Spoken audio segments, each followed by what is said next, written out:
If you want to be more creative and productive and increase your focus all at the same time, then you're going to want to stick around to the end of this video. What I'm talking about is flow state. In this state, you're at your maximum creativity and your output of quality is enormous. Many of the highest performers in our world constantly strive to get after this state. If all of these sound good to you, then I'm going to show you how you can achieve flow state. Finding a challenge. Very first step in finding your flow state is bringing out a challenge that really speaks to you. This is the challenge that's really easy for you that tends to be really hard for others. Examples can be as simple as doing math problems, being able to play an instrument, sports, or just even video games. Once you find that state, grab hold of it and do it every single day. You can find that just simply honing your skills, you're already going to be in your flow state. Focus on skills. In everyone's life, it's important to have a set of skills that everyone can rely on. You want to practice your skills so much that it's just second nature, and so you don't even have to think about it anymore. Clear goals.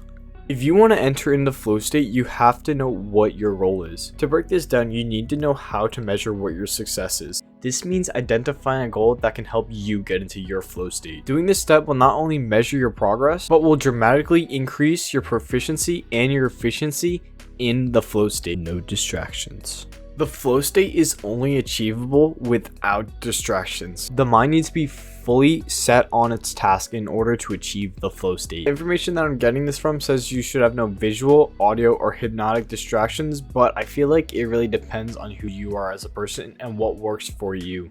But then again, all the things that I mentioned were distractions, so it really depends on you. Having time. You can't really complete a task fully if you don't give yourself enough time to, say, complete that task, can you? The reason why it's so important to give yourself enough time is that it takes a quarter of an hour to get into the flow state. This is why it's important to complete the task you are doing, because you're in that state of flow.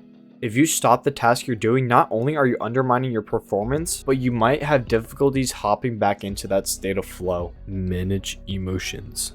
If you have a really tough time entering into the flow state, then it might just be your emotions. Even simple emotions such as nervousness, sadness, and a bunch of others can prevent you from getting into your flow state. I personally say this mantra wherever I decide to put it, and that personally helps me calm down. If you still have trouble entering into the flow state, then it might be your tiredness or even your laziness. This is the issue, then you're simply just going to have to force yourself to do the activity. Just think of it as building up your mental muscle or your flow state muscle. Takeaway. While in the flow state, you can achieve excellence with minimal to no effort. You will enjoy every moment of your activity and your peers will marvel at your greatness. It's a peaceful yet productive place to be. The tips that I said in this video will only help you if you are willing to put in the time. That's why it's so important to practice these tips and apply them properly. This concludes being a step closer to your authentic self. Best way to support me is hit that subscribe button, like, and turn on notifications as well. Thank you for sticking around to the end of the video. This means so much to me, friends, and have a good day.